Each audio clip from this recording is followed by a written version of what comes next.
speaker at the moment. Mute. Hello, everyone. I'm going to be talking today about some of the fiction writing that I've been doing, most of which is set in the Victorian era, particularly the around 1860 to the mid 1880s. And I use this slide and this picture because I wanted to emphasize place and the place and the things you can see in a photograph are wonderful. And of course, photography was very much the thing in Victorian England, and there are lots and lots of pictures. So let me preface this by saying I'm a historian, but my original field was medieval technology. And that's what I worked on for my degree. So going into the Victorian era has been something that's only occurred in the last decade or so. And so coming from the Middle Ages, I've been just enchanted with how many sources there are and how many of them are in English, because compared to what I used to be doing, this is this is quite a wealth of material. And it's been somewhat enchanting for me. So I'm going to talk about writing fiction, and Lorraine had asked me, how do you get your head into, Michael had asked me too, how do you get your head into the Victorian space to be able to write with some detail? I think my books are different in the, not so much in the setting. There's a lot of books written that are set in the Victorian era, but I'm coming at it as a historian who's writing fiction rather than a fiction writer who's doing a bit of history. And so for me, not only is, excuse me, is historical accuracy really important, but it has to be deep and part of the story, not just an add-on. I've read a lot of Victorian fiction. I won't mention any particular authors, but that think that if you put in some cobblestones and a hansom cab and some gas lights here and there, that it's evocative of the Victorian setting. And a lot of times for me, it isn't. In fact, I have a whole shelf of books that are tagged "Do not write like this," that are stories like that, where they're just sort of adding on the history as a veneer. There, it's just to make it, oh, people who like Victorian stuff, they'll like this. I do things a little differently. So, oops, let me go back. So these are the books that I have in print right now. And you can see by the settings and the years that all of them at least touch on the Victorian era. Before the Time Machine is a dual timeline, so it's modern California, but it goes back and forth between that and H.G. Wells's early life. So he was born in the 1860s and grew up 1870s, 1880s. And it's his early story that's the second timeline in the book. So I got to do a lot of research on some very interesting things with that. For example, I know from doing research on Wells that he used to go to what is now the V&A. If you've been there, of course, downstairs there are those three on the ground floor. There's those three dining rooms that are like the Morris room and the Pointer room, and that area has been the cafeteria for ages. And Wells was studying in one of the buildings that is currently part of the V&A, although it's been radically changed. I think it's now the place where children go and do various things at the museum. But it used to be the laboratories where Wells learned from T.H. Huxley about science. And so it made sense to me that in the story, if he talked about going out to eat with a friend of his also from the college, and this would be the normal school of science, that he would go to those rooms to have something to eat if he could afford it. Most of the time he couldn't afford it, so I had a friend take him there. But then I needed to know what would have been available for him to eat. what would they have ordered? What would have been served in those rooms, and for how much? Would they be very expensive? And so I had the opportunity to talk to people at the V&A and talk to people in the storerooms that they have. And they actually went and got a menu for me. And I was able to be very accurate about exactly what they ate and how much it costs. So, like I said, sometimes the research that I do is maybe a little bit deeper than cobblestones and handsome caps. I continued that same pattern with the three Tommy Jones mysteries: Murder at Old St. Thomas's, Murder at an Exhibition, and Murder on the Pneumatic Railway. They are set in different parts of London at slightly different times, and they do progress. So there are characters that run through all three. The reason I chose 1862 will become apparent in just a moment, because that was the book I was really inspired, like I have to write, and it took me several years to get round to it. And then the others were much easier, but in each one, I wanted to explore a different setting, a different section of London, or a section of another place, like in Durham and Pneumatic Railway, and be able to be, again, as accurate as possible to the doing things like for Pneumatic Railway, contacting the Durham Records Department, and actually they were so sweet. They scanned pages of the street directory from 1870 so that I could have real shops and real shop owners as part of the story. And then the last one here, A Heart Purloined, was just sort of I wrote it on a dare. It was a bit of fluff, but it takes place a lot in Sussex, particularly the West Sussex area, which I know a little bit because H.G. Wells grew up partly at Up Park, which is now a historic house and site that people can visit. Visiting is very important to me, and I'll talk about that in a minute.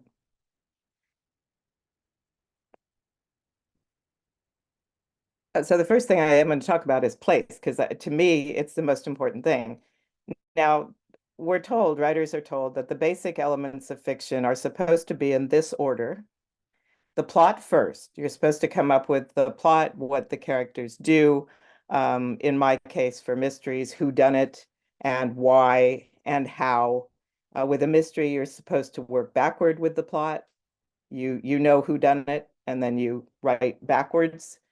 Then you're supposed to work on your characters, make sure they're well developed, make sure people can empathize with some, and if necessary, hate others. And then you focus on the cobblestones and the handsome caps. But the way I do it is setting is the main thing. And then I think about what kind of people would be in this setting. And then I think about, and what would they do? So it's a little different. So for example, this is a ballroom. And as a 21st century person, I have very little experience in ballrooms and absolutely no experience at this kind of event. Although I have been to Victorian costume balls before in my gigantic crinoline that will barely fit through modern doorways. But here, everybody's wearing a crinoline. I mean, all the women are wearing a crinoline. And you can see people sitting on the sides, and you can see people just chatting on the floor. And it's hard to figure out exactly, is there dancing even going on in this room? Is it happening at the far end of the room? And then the stances of people, the man on the lower right, who's just sort of leaning on a chair, and he's looking toward a woman who's leaning forward, and it makes me wonder if he's leering at her. If you look carefully, there's a lot going on in the picture. And so I wanted to know, since I was writing a scene that took place in a ballroom, how did they behave? What was appropriate behavior and inappropriate behavior? And how would inappropriate behavior be treated? So I found a book that tells me all of that. Was a guide to the ballroom, small enough to carry with you if you were inexperienced and you were going to a ball. And you could look up these things, exactly how you're supposed to behave, if you're married, if you're not married, how gentlemen are supposed to behave, how a lady is supposed to respond to an invitation to dance when she doesn't want to dance with him, but would be happy to dance with someone else, versus how to respond when you don't want to dance at all. All of these things are detailed very closely in a little guide like this. And luckily, as I say, well, it's not luck, right? It's money. But places like Hathy Trust and Google Books and well, the British Library has done it. There are a number of organizations that have really focused on getting sources available online that have been, they're quite old. They may be very difficult to get. Before, you'd have to go running around from one library to another to find something like this. And now it can be found on the internet, downloaded, and I can read through it. So there's so much information now that, to my mind, there's no excuse to just do the cobblestones and hansom cabs, because we have a lot of information from the Victorian era that's perfect for setting the scene.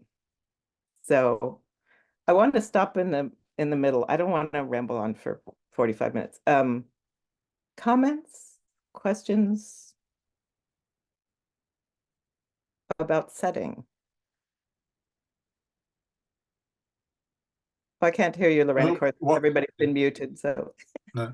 What's the date of this particular ballroom that you've got here? Is this, would you say it was 1850 or something? Yeah, I haven't actually. I should have looked that up and put it on. Most of these are cited, but this one isn't. Looking at the gowns, it has to be post 1860. I think so. Yeah.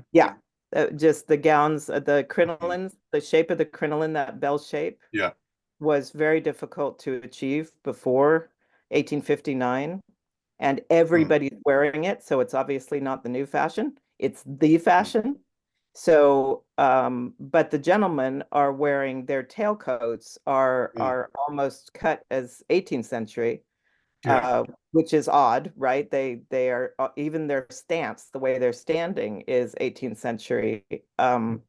And certainly looks earlier to me, but yeah, yeah. so it looks quite a bit earlier. So the possibility is, if somebody was trying to show sort of the edge of this society, it could be as early as 1847, but my God, those dresses would be heavy. And the way they're moving, the way the dress moves at the bottom, it seems to me it's got to have a crinoline rather than piles of petticoats. So yeah, I can look this up and find out exactly when it is. But it looks like the artist was very detailed in showing how people move, behave, and what they're doing. I mean, obvious detail in the room itself. Every little candle is lit. But yeah, the I would be looking at it for my writing as a source of how people behave, what their gestures are. Because you describe those things, when you're writing fiction and somebody doesn't just cross a room in a crinoline, they may look like they're gliding, although I notice most of the ladies here have been intelligent enough to hem it up so that they're not going to trip. Do you think it's Elisa, do you think it's England, or do you think it's continental? Yeah, that's a good point. It has a continental look to me, particularly the military uniforms. Yeah, do not look like a fairly French sort of I think it's I think it's France, and I think in that case it's possible we could move it back up a few years, although the crinoline thing really caught on in England first, so that would. But the architecture looks as if it could be Second Empire. Oh yeah, no, absolutely. The architecture is French. Napoleon III. So it's possible I would be off by saying that people behave this way if they behave this way in France. I mean, maybe that guy in the lower right is just doing that because he's French, It has to be therefore between 1852 and 1870. Yeah, absolutely. Oh yeah, it has to be pre-Franco-Prussian War, all that fabric. There are a few in military attire, aren't there? Look behind. You see a few in military which was normal anyway. Right behind, on the right, on the right seated area, and the left there would appear to be some sort of soldiers if you were an officer, you would be dressed in uniform. Yeah. And on the lower okay. left, he's actually certainly at that facing us. stage. You know, his uniform is actually, we can see the front for the Classic blue and gentleman white, on the lower left. grey and white. Yeah. Yeah. Can I ask about the because I can't see it properly, Oh, the brochure or the magazine, the guide, yes. could The guide, you read that to me the date on it? it's the ballroom guide. It's the Victorian miniature ballroom guide, Guide. published in London, Kenton Company and Paternoster Row, of course, because that was a very popular Yep. What printing date? area. But this one's in Nottingham. Do you know the date? The date on this one was 1857. So, Okay. yeah. And this is these kind of guides. There's lots of them. Not many of them have been digitized, of course, but some of them have, like this one. And you can read the whole thing, and they're very easy to read because they were printed so small that the text is very large on each page. So they don't have to do optical character recognition. They can just take photographs of the pages, and you can see them very, very clearly. So that's very helpful. Therefore, you could pop it at the time, pop it in your pocket. Yes, so you could keep it in your pocket, and these now I don't know about the French gowns, but the British gowns made a point of having hidden pockets everywhere. So you could definitely stash it on you, retreat to the retiring room, and look something up if you needed to. Auburn, I have that painting on my wall, if it's the one I'm thinking of. This one? The Duchess of Richmond's wall. Auburn was talking about. Oh, But Yeah, lovely. that's 1815. Sorry, ignore that comment.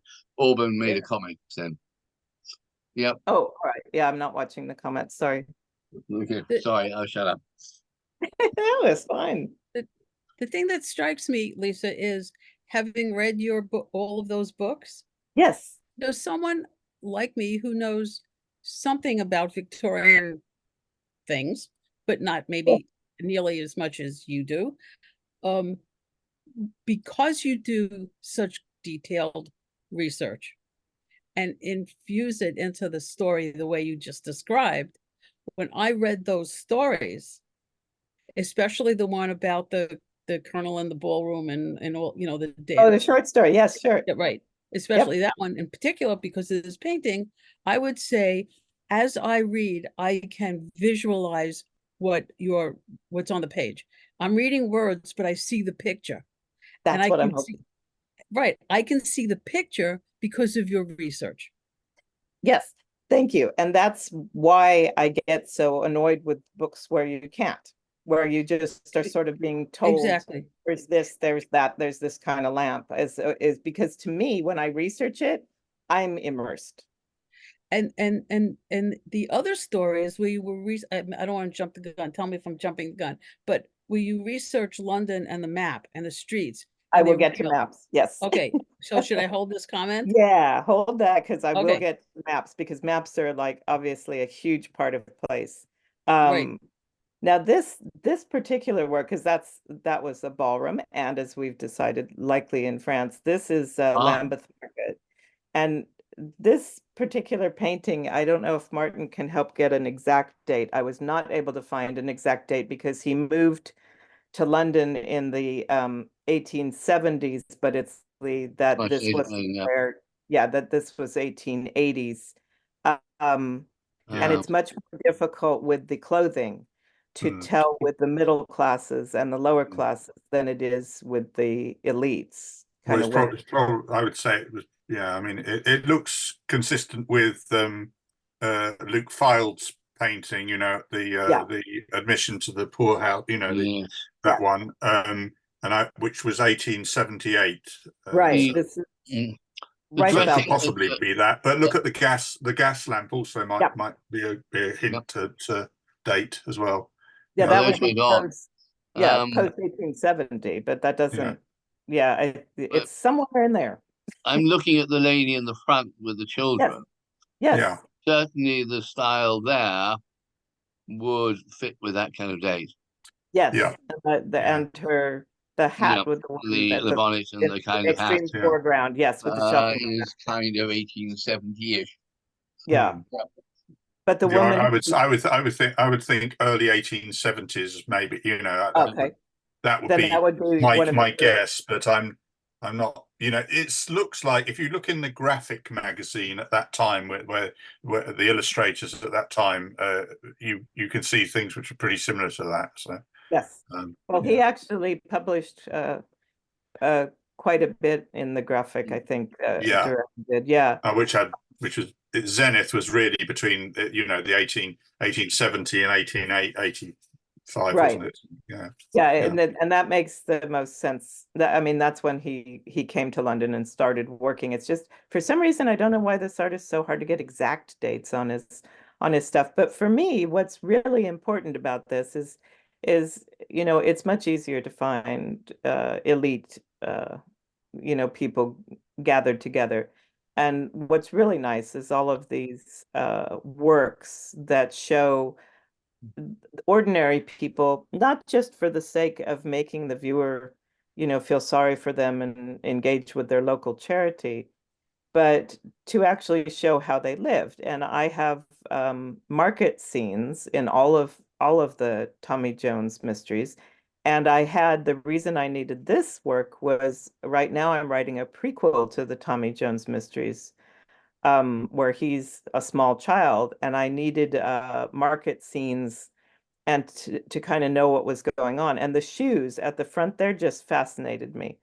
And I went looking for other evidence and other documents about selling shoes at a market like this, what the boots would be like, what sort of people would buy them, what sort of people are selling them, are they secondhand? You know, that sort of thing really helps me set a market scene. You can tell how crowded it is. Uh, and it's at night. So my guess is a Saturday night market. Most people got paid on Saturday Yep. and went to market on their way home or shortly after they had some dinner. So that helped me too, and I could see how crowded it was. So I need my characters pushing through a crowd, or at least being assertive enough to get up there and buy something, not just moseying around the market, you know, and selecting this or that. A place like this, you kind of got to know what you want, and you kind of got to know where you're going. So if you know that you need sausages, you find that booth and do your purchasing. So I don't see there's not a lot of signage here. Everybody kind of knows where to go to get what they need. And all of that then can play into scenes that I write, as well as what they wore, obviously what they're wearing here, even though this is a little later than my scene was set. May I ask, did you do any research? I presume you did quite a lot of research on Lambeth. Yes, Lambeth The and, reason Lambeth was and I Southwark, had yeah. ancestors on my mother's side who were in what was broadly Lambeth at that point. Yes. And it does, or had been at one point, but slightly earlier, I think. Slightly earlier than that, he was in Lambeth. Great grandfather or great grandfather. Oh, that's cool then. The Yeah. first murder at Old St. Thomas's, of course, St. Thomas's was in Southwark, and so was the Christchurch police station where my inspector works, but his home is actually in Lambeth. He just walks to Lambeth, and I wanted to make sure. Again, I'll talk about doing this, actually physically being there, but I wanted to make sure that the walk was a fairly easy walk. I wanted to know how long it was. So I actually went to my inspector's neighborhood and walked it over to Old St. Thomas's to make sure, you know, oh yeah, that's totally doable. So I did get to know the area a little bit, just walking around it now, I'll send you an email if I may. of course, please Thank you do. very much. I'd be delighted. I'd be delighted if you'd answer it. Thank you. Okay. So speaking of Southwark and Lambeth and the first Tommy Jones mystery, Murdered Old Thomas's. Yeah, this is the St. Thomas's Hospital. How it looked. The only difficulty with this photograph is it's a little bit hard to see. Maybe I can I mouse? Can you see my mouse? Yeah. Most of it destroyed. right here is the tower of the church that was attached to the hospital. And they ran the railway pretty much right through what you see here. And so the tower and the church and a little portion of the old hospital remain and are now the old operating museum, old operating theater and Herb Garrett Museum. So the tower is still there. How much of Uh, Nightingale's hospital was gone? Well, that's the thing is Yeah. this area, this is where the founding was, where Florence Nightingale founded her nursing school. And they also had a St. Thomas's Medical School was here. And they had separate wards for men and women. And because the old operating theater still exists, they discovered it. Nobody knew it was there in the middle of the remaining building, and they discovered it behind a wall during the 1950s. An architect was doing some restoration work and discovered the entire operating theater was still there Ooh. behind the wall. And so that they have refurbished, and in fact, just last summer they finished putting a more accurate skylight on this the actual operating theater. It's definitely worth Mm. a visit if Oh, wow. you're in London. Yeah, Yeah. it's an amazing place. But Yeah. you do have to be able to hike about a bit because the tower, the Herb Garrett's in the tower. Just to get to the museum, you have to go on a very narrow spiral stairway, hanging desperately onto the rope to get up to the top, to get to the Herb Garrett, and then the operating theater is inside there. You go through a big door and it actually goes downward into the Mm. building. So, but it's been marvelously reconstructed, and they do some really interesting things there now with they do some recreations of, come watch the bloodshed. But they and events and all sorts of things. And yeah, they actually sell my book in the shop, which makes me very happy. So that's what it looked like. But like I said, the railway had to go through, and so they had to move. And it was very easy to find things about St. Thomas's Hospital before the move in 1862. And it was very easy to find records of the new St. Thomas's Hospital, which stands there today. The major change now is that the end building is now a large modern building that you can see from Westminster Bridge as you go across. But the wings, and you can see in the photograph, the wings that stick out were all based on Florence Nightingale's principles of ventilation, to be able to actually open the whole ward to a breeze was very important to her. And the construction of it remains today for all of the wings except that front building, which has been thoroughly modernized. So you can walk right along. And it was built in 1871. They started in 1868. It was built as they were building the Albert Embankment. So it corresponds, and that means all of the things underneath it, the heating systems and that kind of thing, all were done at the same time as they were constructing all the elements and cables and things that had to go under the Albert Embankment. So it wasn't an add-on.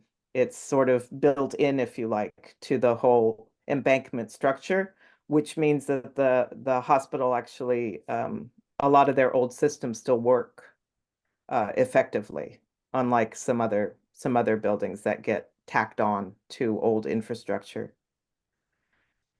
But I found all this evidence about 1862, lots of cool stuff about the hospital, their death rates. I was able to look at the records and find out what surgeries they usually did. This was a hospital that was primarily funded by charitable subscription.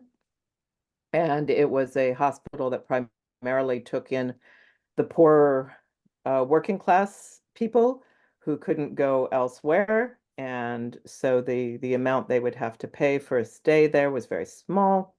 The doctors who worked there, as was usual in all the hospitals at this time, had private practices of their own and then came in to work at the hospital on particular days for particular surgeries or this kind of thing.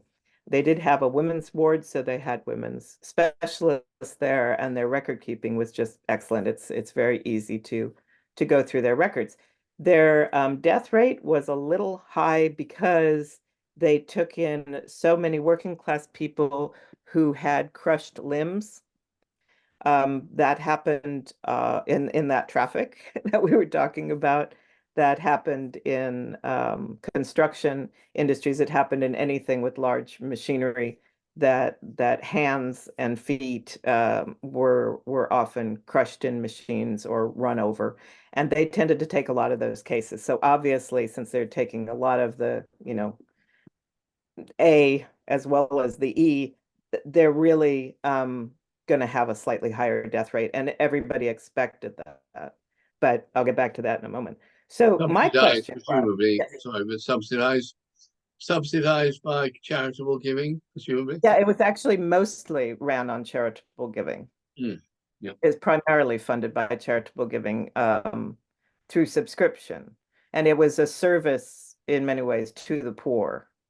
And now, of course, this neighborhood, which is in Southwark, right near London Bridge, was surrounded by factories and especially tanneries. It must have smelled horrific.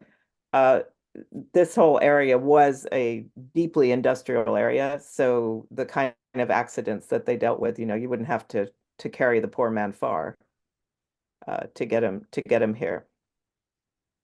Seemed to be a very well-run hospital, and then this thing happened to them, and so you can find newspaper reports saying St. Thomas's Hospital is going to have to. They've decided to close because the alternative was to have the railway running right past the windows of people who were ill. That was unacceptable, and they were destroying most of it anyway. So they decided they were going to have to move, but they didn't know where to move to. And then all of a sudden, the records pop up if you're researching St. Thomas's Hospital, all this stuff about the new building. But what I had trouble finding was what happened in between. 1862, they close. 1871, they open. What happened to all the patients? Where are all the people? What happened to the doctors? Did they just not have a hospital? Because I know that Guy's Hospital is right across the road there, but they couldn't take on everything that St. Thomas's has had. And so when I began to research that, I found out about Surrey Gardens. Now, Surrey Gardens was where they decided to relocate the hospital until the new one was built.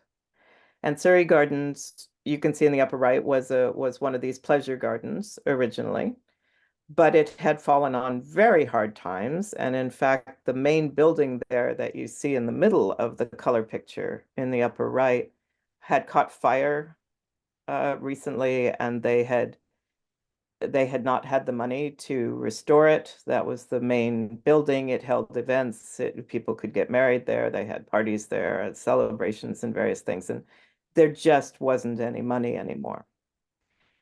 So St. Thomas's Hospital had huge arguments about whether or not moving it to Surrey Gardens was appropriate. This is quite a way south near Walworth. This is not in the vicinity of the factories and the people they were trying to serve. You were. But they decided for a temporary measure, this was the location. Oh. Is it just to the south. The Surrey Gardens is actually the gardens themselves aren't there, but there's a little tiny park left of Surrey Gardens. So it's quite a way south of the neighborhood they were serving. But they decided to do it. So they had to first refurbish the entire building until it looked like this, because it had smoke damage, and they managed to turn it into wards. As you can see on the left, this is one of the only pictures we have of the inside of Surrey Gardens when it was a hospital and a patient being visited here by her family. But what really struck me about the the image was the flowers, the flower pots on the windowsill, and this kind of thing to make the patient, even though she's just a number, make things feel more homey. And people were welcome, in fact, encouraged to bring bedding from home rather than use the bedding that was there, and they kept them as comfortable as possible. It was very difficult to find Surrey Gardens records, but I did manage to come up with some. And as far as I could tell, the mortality rate went down while they were at Surrey Gardens. So even though there were complaints about the building, the nurses were always complaining, there clearly weren't enough sink basins, for example, and people had to run all the way to the edge of the building to fetch water. I mean, it was not ideal. But the death rate went down. The entire nursing school, Florence Nightingale and all of the nurses moved to here. The entire medical school moved to here, and everything happened here. And I found this so fascinating, and there was so little information. That's where I jump in as a fiction writer. There's a gap in the factual information. There's some hints like these, but there isn't much there on what actually happened. And I like to fill in those gaps, which is what I do with my fiction. I don't like to rewrite history. I don't like to create alternative history, which I think is a game that should only be played over beer. I like to fill in some gaps, and I was able to do that while they were at Surrey Gardens. And Surrey Gardens, the area, a lot of the buildings they took over had previously been the zoo. So there were the dissection rooms were moved to the Elephant House and that kind of thing. It's fun stuff for a fiction writer, for sure. You ever watched the program Bramwell? Yeah, I've watched a few episodes of it, yeah. And they're pretty good with the medical stuff, which I love, because yeah, that's the stuff I know. It's There was also a series slightly later, which was actually faction-based, Casualty in 1909. Yes, and it is a little later, so Gruesome. they have some advantages. Yeah. Sorry. No, I was wondering if you thought that was pretty authentic or not. Casualty? I No, haven't. Bramwell. Oh, Bramwell. I thought they did very well. But the purpose of what they were trying to do was not the medical technology. The purpose was to show a woman in a man's world was the sort of the motif. And so I cut him a lot of slack on the technology, because that's not really what they're trying to do. But yeah, it was good. So Lorraine mentioned maps, and I love old maps. I've got so many. When I was in London last, I stumbled on, Stanford's shop and spent an awful lot of time in there. It's really important to me, because London particularly is an ever-changing city, to make sure that if I say that so-and-so is walking from New Palace Yard near the Houses of Parliament and is going to the Westminster Palace Hotel, that I know exactly where they're going. So in Murder at an Exhibition, I have Dante Gabriel Rossetti walking with his friend, the art critic, also a real person, Morelli, and they are taking that exact walk, and they're doing it after they've been drinking, and Morelli gets attacked. So I really wanted to make sure that the place was right, that the Westminster Palace Hotel was right. At that time, the India office had been moved to the Westminster Palace Hotel. So I found out they were occupying 3 of the floors at the time. So that makes a difference, because it was temporary, but it was, when I was writing about it, it was 1863. So I wanted to make sure that the people that they saw around the hotel were the people who would be around the hotel. And that's an awful lot of bureaucrats that would be there at that time. Things like that nobody's going to care about when they read the book, but I care about, because I'm trying to recreate a historical setting as well as write a book. And this was a great map for me from the National Gallery because the National Gallery was divided into sections at one time with the West Wing. Martin will know all of this, right? With the West Wing had the Royal Academy. Yeah, I mean that's before it moved to its current setting in Piccadilly, you know. So and it was the drawing schools. So effectively that was, you know, a whole wing, and it was Charles Eastlake who planned out the other parts of the gallery. So with various acquired Italian altarpieces and things that it sort of hoovered up all over Europe. So probably we'll have to return all of those quite soon. Yeah. In my book, I have him, Eastlake, hiring Morelli to take a look at a couple of things that he's gotten from Italy. But what it means is that you know, if you're writing historical fiction and you think the National Gallery is as it is today, that's wrong. And yeah, it would be divided in that way and be completely different. So being able to find, and again, a lot of this is available, old floor plans, layouts, maps. I was able to find a lot for the gallery. I was able to find quite a few for the exhibition of 1851. So because I needed to know where the WCs were there, things like that. You know, a lot of stuff can play into the place and the sense of place if you know exactly where the place was at the time and how it was laid out. From memory, when I looked at this, the National Gallery wasn't actually complete in 1836, was it? Yeah. I mean, yes, we know that the building was not complete as it is now to start with. Yeah, from the outside. Yeah, from the outside, and then not even the outside. That's in the inside. But inside it was divided in half for quite some time until the Royal Academy moved.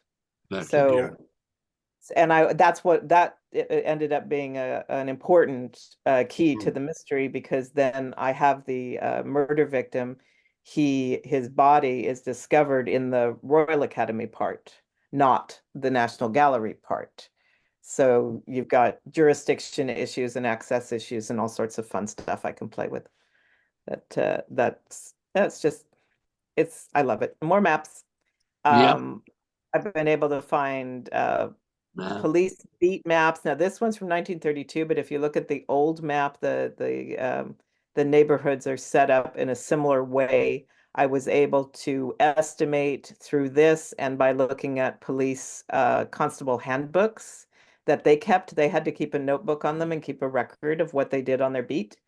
And at the point when I'm writing now, the prequel to the mysteries, the head of the City of London police was timing every part of every beat. You had to get round the circuit in a certain period of time, because what was happening is officers were stopping in for a cup of tea because it was cold, doing all kinds of things on their beat and not covering the beat in the amount of time he thought they should cover it. And at one point, the officers were trying to cover their beat in 20 minutes, which is kind of silly, but okay, if you go around it enough times, I suppose you'll catch more criminals.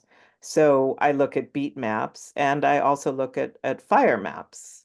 Fire maps have the advantage of telling me where the water pumps are, and where those are located and what areas were in what zones. And they also tend to be incredibly detailed about where warehouses are and where things are made of wood rather than stone, because those are things the fire department needs to know.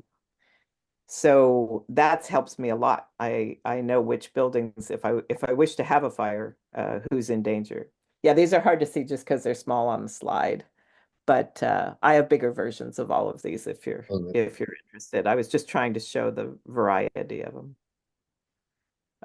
I've never heard of any other author using fire maps, but I suppose somebody might.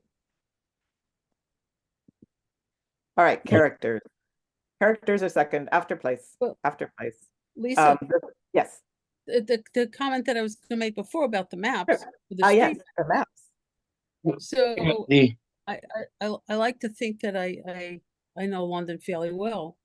And so I was reading where somebody was walking.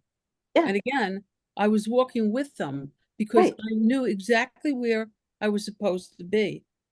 But the interesting thing to me is I have a A to Z. I still have an A to Z guide Sure, so do I. sitting right Yes. here. And This so, is it, we call it.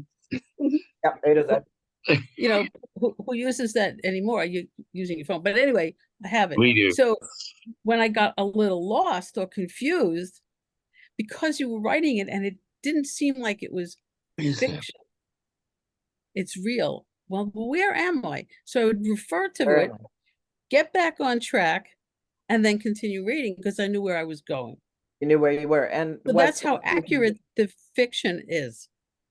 I put a map in the front of each book for that reason too, so that I know what areas people are walking through. I originally made the maps for me, and then I decided to put them in the book. And the first readers of the first book, when I didn't have a map yet, that was what they asked for. What would be really nice is a map. So they all have maps now, and most of these areas, if possible, I've walked through. So I want people to be able to walk through areas now and have at least vestiges of the Victorian era be there, which is why I have set so little in East London, because so much of it was bombed out in the Blitz and rebuilt, Right. that the spaces between landmarks is much True. further, except True. for obviously St. Paul's and that sort of thing. But We have Charles Booth's maps, of course, to help. But that oh yes, I've Yes. got them all. Yep. the 1870 map, I'm trying to work out where it is. Oh, where this is exactly. Let's see. This is This river this is and on Strand. Yeah, that's Strand up there. And right, there's, okay. Good. yeah, the new I know road, where and I then am. Strand is the straight one Down across. the bottom there, exactly. Yeah, yeah. Up there, And well. yeah, I'm wondering, I might have been using this one also because I had a Holywell Street, right? The one that the Strand destroyed when they widened the Strand, had the pornographers, the pornographic purveyors, the publishers were there, and I needed them for Murder at an Exhibition. So, And of course, you've got to remember the embankment itself wasn't fully built. You know, it wasn't as we know it. I mean, you can see that in paintings, particularly even Monet's paintings of the Pool of London, and the whole of the embankment was. You know, I know there's a bit of a beach, but it was even on the north side there was more of a beach because the mudlarks used to be there. You know, they used to pick out all the sort of stuff that's dropped off from the Pool of London. You know, and so it was much easier then to go down to the shore on the north side of the Thames than it is. Well, you can't really. There are a few places, but near St Paul's you can, but well, not many places. do it. They still do it. I mean, I have a friend who goes mudlarking in London. They still do it, and they still find. She gave me 5 clay pipes, you know, last time. So yeah, I mean, it's easy. It's easier on the south bank though. But I mean, there's that little play near Smithfield where you can get in, and there's still bits to be found there, like bottles and you know, sort of coins occasionally if you're lucky. And lots of the brick from even the early London, you can see it's worn down into like little stones, you know, because it's just like, you know, broken up by the tide, right, and by Temple as well. There's another little inlet there where you can actually. So that's what you do in London, Martin. Well, you now have to get a license. Yeah, you have to or be with a group.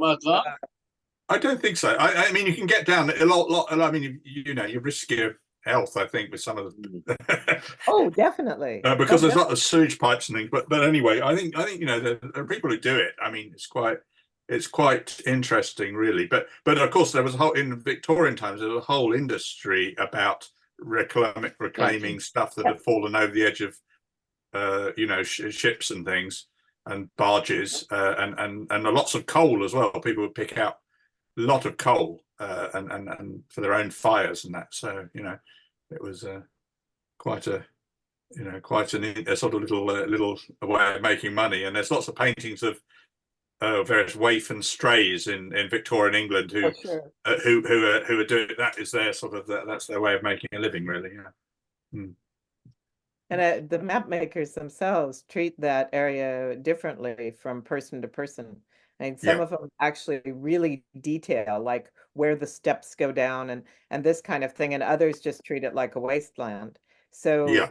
a lot of times I find myself having to find several maps of the same Yeah. area at the same time, if it's Yeah. possible, to be Uh, able to see certain details. I had a lot of trouble with the gasworks for the one I'm Yeah, writing sure.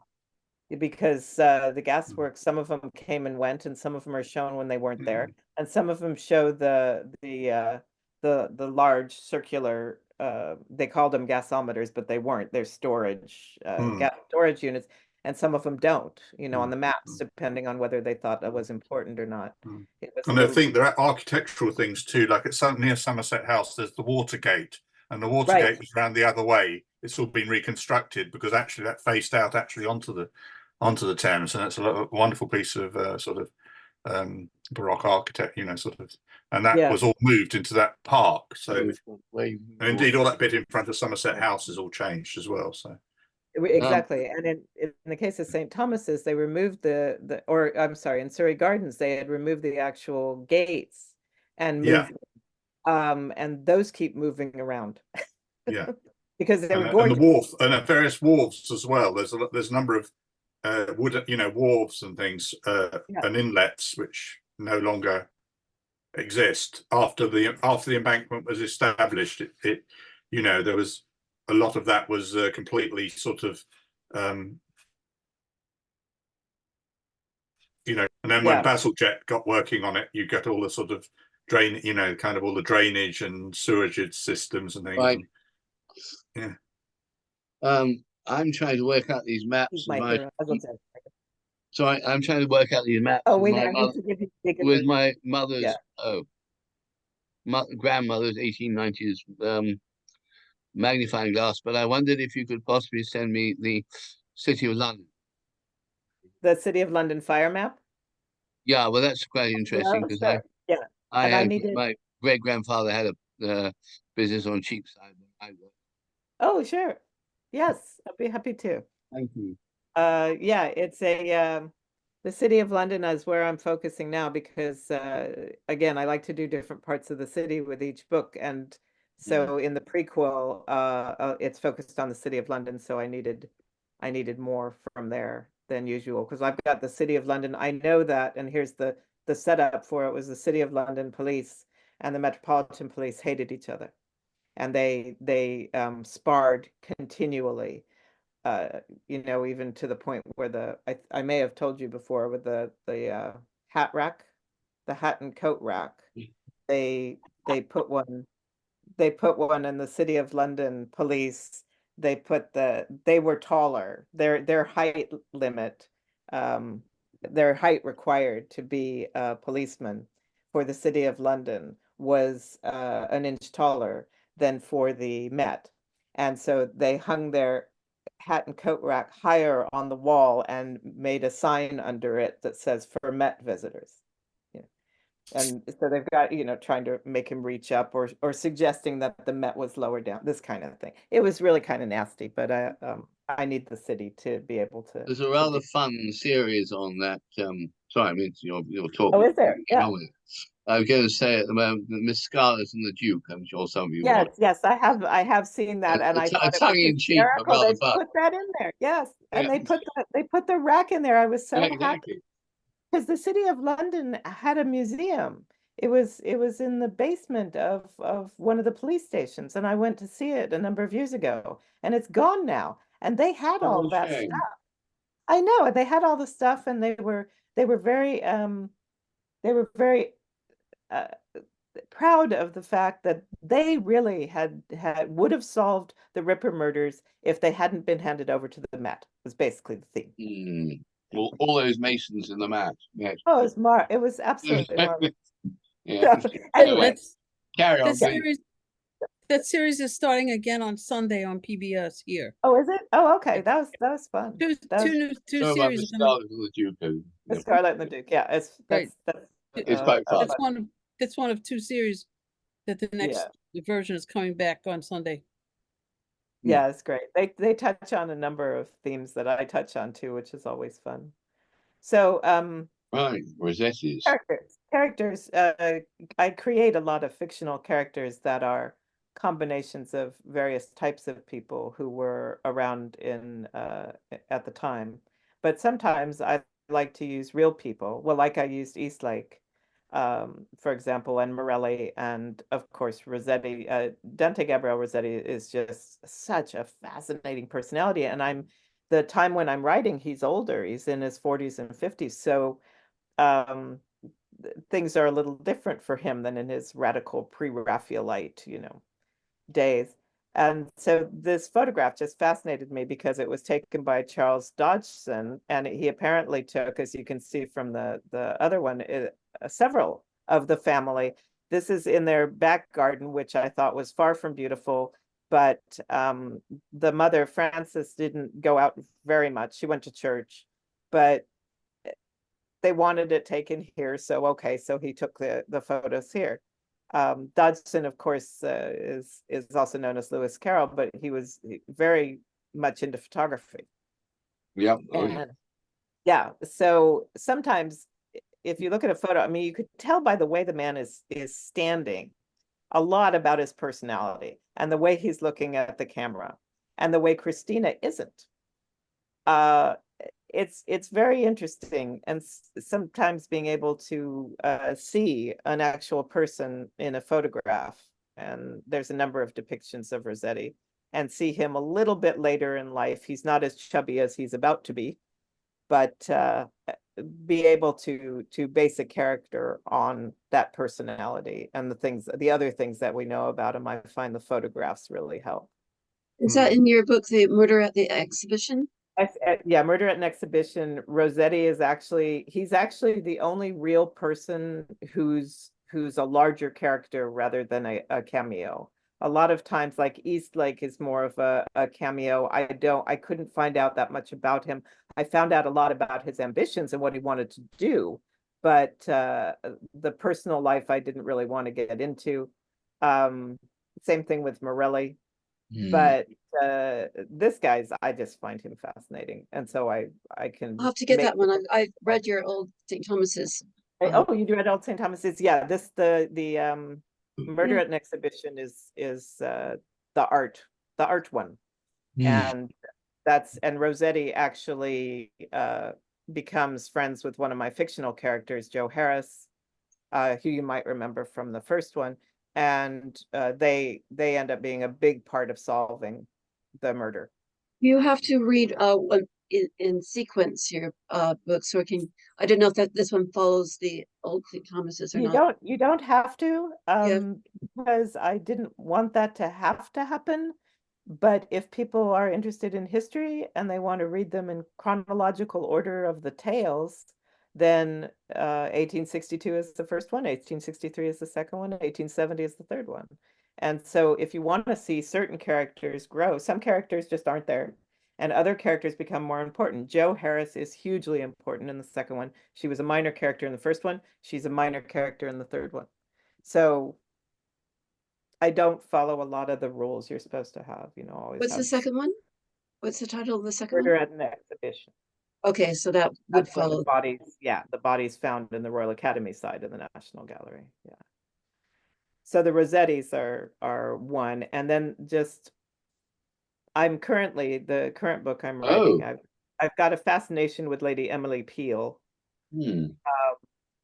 There is, boy, talk about somebody that there's not much about. I mean, second only to Margaret DL, who is almost impossible to find anything about. Lady Emily Peel is very difficult to find anything about outside of the society news and the papers.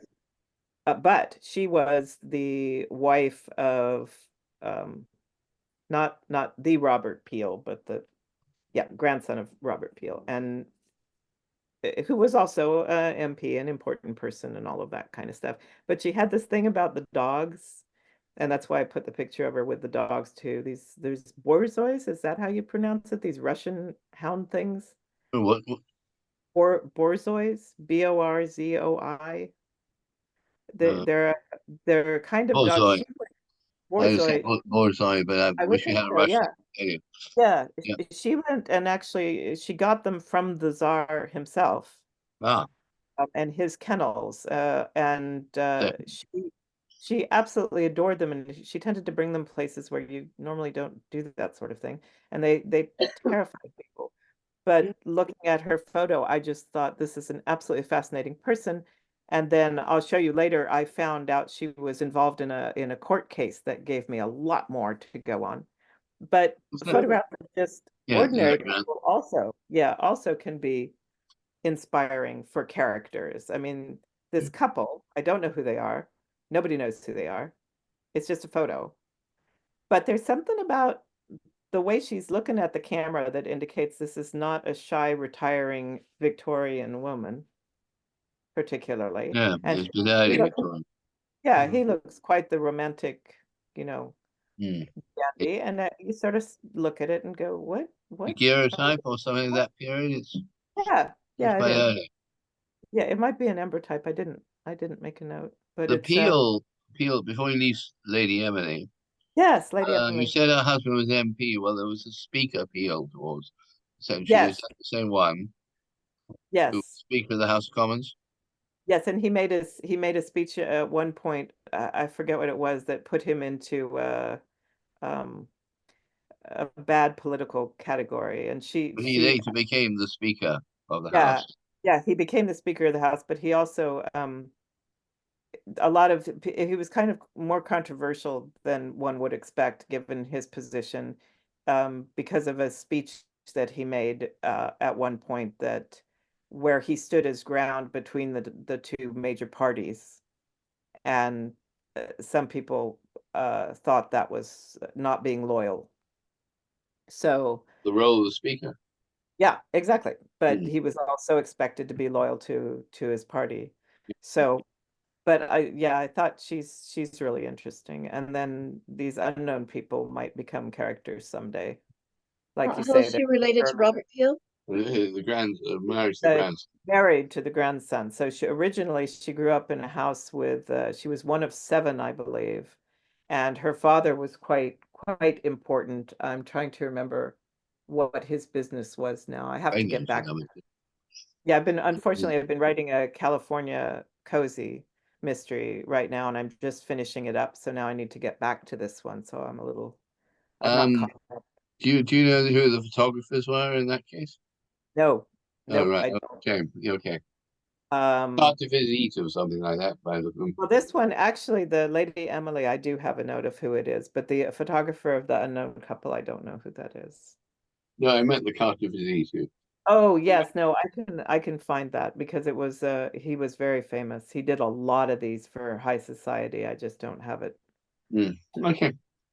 I put the slides together too quickly. Sorry, let's let you get on with your talk. Sorry about No, that. that's fine. No, I'd rather talk about it as we go along. It's dull just listening to me. Nonsense. Um, Absolute nonsense. there. Okay. So lastly, for me anyway, we get to plots, Absolutely. where to get the plots from. And it's ridiculously easy. I mean, Really? there's so much going on. If Ah, you're There's just so much happening, and there's so many. If you just go to the sources and you just start reading stuff, and you find all sorts of things. So, just some examples I pasted on here. You've got an a editorial about how you should sit on a train, and this sort of thing in such a detail.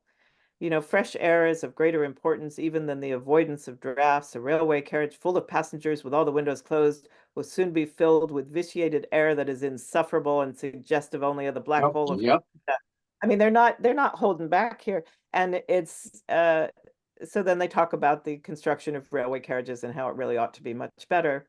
So then you think about, well, imagine some people coming to blows over such a thing. The only problem with fresh air on a steam train, as I was remembering, I can remember putting my head out the window when I was Yeah. and the steam coming straight at you. If you're Yeah. depends where the wind's going, rather. Yeah.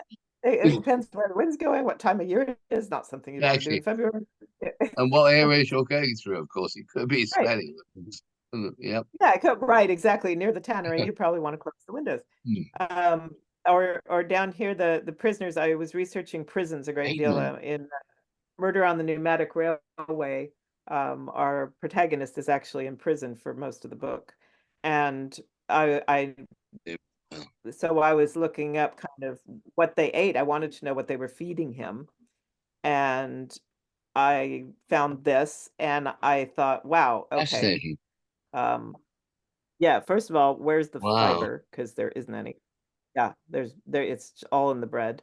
And how much they get on each day and for whom. And this actually, although they call them prisoners, this isn't actually from a prison. This is actually from Clerkenwell, the house of detention. So this is more like a jail than it. So people aren't there for 40 years. This is people are there for, Be 6 hanged. months. Yeah, until they've been actually tried. But I thought it was really interesting how much they get, how much they eat, and again, for a plot, that's really helpful. The fact that they're not. I mean, I'm just looking at that, going, ugh. Where's the veg? Where's my apple? That There's phrase, nothing in there. under 3 months male adult, assuming That's the how length of long they're yeah, in yeah, for. duration. Yeah. Oops, sorry. Did that accidentally. And again, more railway Right. stuff here on the right, with lots and lots of information about tunneling and this kind of thing. And again, if you just read the papers, there's so much that's there. What kind of services, what music is being sung or played at various services in various places. I can have a character go in on a particular day and hear a particular hymn, and that's the right hymn if you were actually there. You can do things like that. So plots are kind of easy. And of course, if you're writing murders, as I am, the plot, somebody dies, now let's find out about it. It's but here are some really some events that have captured my attention just reading about them. The Muller case is fascinating to me. Briggs thing, Yeah, I'm into trains, right? Thomas Briggs was a man in a hat who took a railway carriage, and when he got in, he was alive, and when he got out, he was dead. 1864, this was before there were corridors and rail cars. Rather, the carriages only opened, their doors only opened onto the platform. So when you got into a carriage by yourself, as Thomas Briggs did, you were essentially isolated from everybody else on the train. And so nobody heard anything, nobody saw anything. Franz Muller was. Yeah. Are there? Good. Oh, good. Yeah. Franz Muller was accused. He had possession of some items that had been on Mr. Briggs when he got on the train and were not found on his body. But he was a German immigrant. He didn't speak a lot of English. He was not liked in his neighborhood, and eventually he got on a ship for America, and they had to go get him to arrest him. It's just all very interesting. But for me, of course, the interesting thing was the carriage and the fact that you could only get on and off, at the platform. And they started to have trouble because people did things other than murder people in those carriages. Young couples would get in those carriages. And the result would be evident 9 months later. So what they did after the Briggs case, they started creating the carriages with the holes, little peepholes drilled in between them, was the first thing they did. So that you were never completely alone. The person in the next carriage, all they had to do was look through the peephole to see what you were up to. So they did that first, and then gradually created the more modern railway carriage where everybody's. I remember when I first less came to England, these private carriages and these, you remember, Michael, these carriages and these trains. Yes, I can remember making use of those, even though it was before your time, Patty, I'm talking about. Not for but anything yeah, too, there's not for anything too indecent, but certainly in my 20s making use of them. Yeah. yep. So, but yeah, did they have a little hole drilled in the wall? Because they No, but were, I'm saying you could get on. There were yes, carriages right up until fairly right, recently, yeah, where absolutely, we were in complete isolation, yeah, and there was no corridor, right, between you and between the door and the compartment. So you had right. complete thing to yourself Yeah. until some bore got on that carriage. And this is There where were the rigging, ladies only carriages as well that were yes. later on. Yes, Ladies only smoking and carriages non-smoking. and Yeah, all of that. Well, but they had an extraordinary problem. The train exactly. companies, a huge problem because after this murder, after 1864, people wouldn't get on the train. They wouldn't. They just the number the ridership went way down because people were terrified they were going to be Yeah. murdered. And then there And were the press, of course, first, was second, lots of third, that. Yeah, second, third class carriages as well. right. Well, and third class is you don't have to worry about it because you don't have much privacy anyway, and They didn't. I remember, my father remembers when we went out, even at the beginning of the century, going out on holiday abroad, and my parents were on the first class, and the children were bumped into the third class, yeah. even in sort of audio types. Yeah. And then there's events, other events around which it's easy to make a plot. The Sinking of the Princess Alice is still, Yeah. it may actually be overused in fiction now because it's so easy to take, this boat full of people, it's hundreds of people who drowned and a few rescued, and when the Princess Alice went down in the Thames, and it was a pleasure boat, and so a lot of the people had money, and you can do a whole Titanic thing with the Princess Alice if you wanted to. And the one that I really enjoyed was they've written a whole book on it in 2012 on the tiger that swallowed the boy. This is Charles Jamrach. He's an unseen character in Murder on the Pneumatic Railway. He collected and sold exotic animals from everywhere in the world. And a tiger of his, when they were transporting animals from one place to another, a tiger got out and went running down the street. And according to eyewitnesses, this is fascinating as a historian. According to eyewitnesses, some eyewitnesses say that the tiger killed a young boy, like 6 or 7 years old, in a rampage going down the streets of the city. Others say he picked up the boy in his mouth and threw him aside, and the boy lived and went to hospital. Other reports say he swallowed the boy, and the boy was never seen again.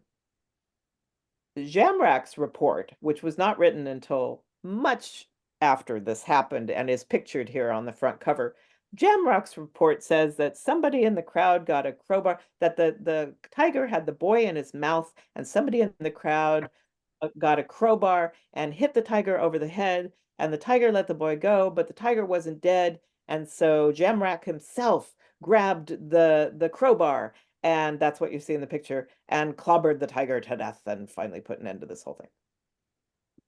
Did you actually look into whether a tiger could actually swallow whole? Well, I mean, the a whole boy of thing that is age. yeah. Well, and of course, was the boy dead or not? Why isn't there a record if he was admitted to a hospital? Why is there no hospital records? And Jamrach says that the boy was hurt a little bit, but he didn't have to go to hospital, and that Jamrach paid the mom a certain fee, for the inconvenience. That's Jamrach's report is in complete opposition to everything that was in the newspapers, but it's the one that became the accepted version of events, and of course makes it look wonderful. Him and his crowbar. I don't know what really happened. The thing is, nobody knows what really happened, and there were eyewitnesses who didn't know what really happened. It probably So all for a happened too historian, that's fast. like, yeah, Yeah. it happened. It must have happened fast if anything happened. I mean, the tiger could have gone running down the street. They captured him eventually.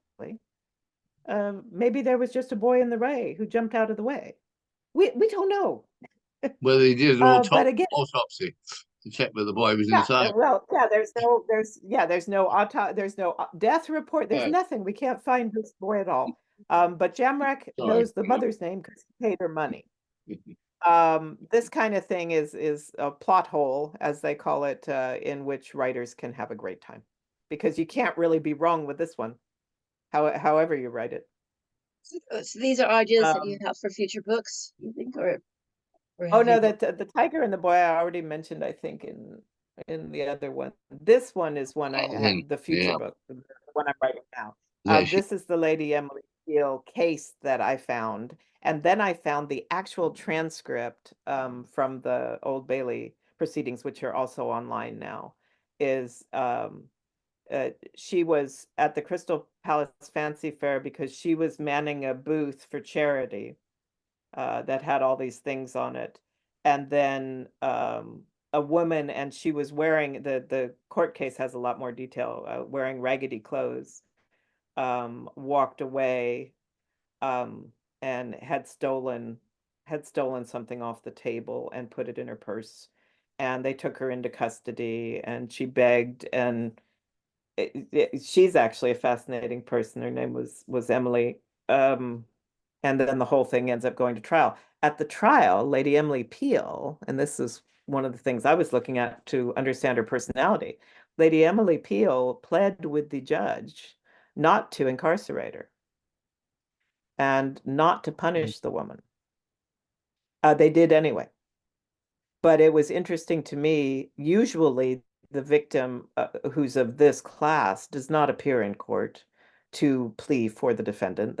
It's very unusual, and she did. So that's going to be part of the forthcoming book, because I've got an officer who was stationed there at the fair, and the event happens. I have no idea, by the way, who murdered the people in Murder at the Gasworks. I do not know who the murderer is yet. I'll find out as I write, and that's how I do them all. Also very strange. So here's an example, not of the proceeding with Emily Peel, but of just a general proceeding, what you can find online. Looking for plots, just kind of go through the proceedings of the Old Bailey. There's everything there. Everything that comes to court, and the detail is just amazing. The detail that the witnesses give, and the detail that the barristers give, it's just wonderful stuff. Plots are easy, so we could easily write a book about this person and the counterfeit coin, Anne Ward and the counterfeit coin. Doesn't that sound like a mystery? It does to me. Last slide. This is something I have trouble explaining. But I think it gets to Lorraine's idea about walking around the places where you're writing about is so very necessary to me. And this sounds kind of, I don't know, spiritual or weird, but no. as I walk through places where so many generations have lived, I can kind of hear them, sense them. I know they were there. This happens to me a lot at Seven Dials, and it's very upsetting there because everybody, during the time I'm studying anyway, it was not a place you go. But the tower's here, that you can see what the tower looked like then. And this is a photograph of the old operating theater. And it was sitting in the old operating theater. This is the old St. Thomas's Hospital. Oh, yes. And this is what they've recovered and restored. They've done a beautiful job. And I was sitting there when I thought this would be a good place for a murder. And that's how, years later, I wrote Murder at Old St. Thomas's, thinking of this space. And I was sitting there. I don't know, it's different to write about a place that you've been. Durham Cathedral on the right, I've been there many, many, many times. It's my favorite cathedral. And so it was easy to put there's the it was easy to put characters in there. I know the space really, really well. Clerkenwell, which is a lot of Murder on the Pneumatic Railway, takes place there. This is the actual building that I had the character Horace, who is murdered, the postal worker. This would be where he had lived. So I sometimes do that. I actually pick out buildings that have been there that I know were built a long time ago. I spend a lot of time at the historic trust sites and that kind of thing. If I know the building was relatively the same as it was then, I can place characters in the building or in these little vennels, they call them in Durham. I guess they call them what, snickleways in York or something, these little pathways between buildings on the lower right. I have a character who goes in there to get away from the weather and sleep all night because he has nowhere to go. That particular vennel, which I've walked through many times. So being in these spots, and that one, the one in the middle that shows me is St. John's Gate. And I have a character who lives next to it. Back to the left there, the Jerusalem Tavern used to be there. It's been moved several times, but there were rooms of the tavern, and I have him living in one of those. So going to the actual places and taking some pictures and walking around, it's just like, okay, yes, this would work. My character could live here. I'll look it up and make sure there were places where he could go to sleep. And that's it. How long does it take you So I hope I answered some of Lorraine's questions, but yes. How Lisa, long does it take me to what? to write a book or That's devise? very, I suppose. It varies. It varies a little bit depending on whether I get interrupted with something else and have to write something else. So, for example, the one I'm writing now has been interrupted twice because I had to write a chapter on H.G. Wells for an upcoming Oxford book. And so I had to set it aside. And then when I was writing this cozy mystery and I wanted to get it out in time for spring this year. So again, Murder at the Gasworks got set aside. That one's taking a really long time because I keep having to set it aside. When you do that and start over, I have to remember, what was I thinking when I wrote this? Murder at Old St. Thomas's took a very long time to get started. I think it was two or 3 years between when I sat in the theater and actually decided to write it because I'd never written fiction before, ever. You working and a I ended up writing. full-time job as well, weren't you? Right, and I still was working full-time when I wrote Before the Time Machine, and when I wrote actually all 3 Tommy Jones mysteries, I was still working full-time. I was working part-time when I wrote the romance, and now I'm retired. So a year would be the short answer. If I'm not interrupted, a year. Sometimes a year and a half. Yeah. If I do a lot of research. But the romance didn't take a lot of research, and the Southern California Cozy I just finished didn't take a lot of research. Those were fine. Murder at the Gasworks, gonna take a lot of research. Sounds from what you're saying that you find it easy, easier than most of us would think. You want to turn the recording off, by the way, or should we keep it on? You want the recording still on? Yeah, sure. Why don't we stop it and just chat? You want to stop it? Yeah, sure, if you want. Do that. Okay.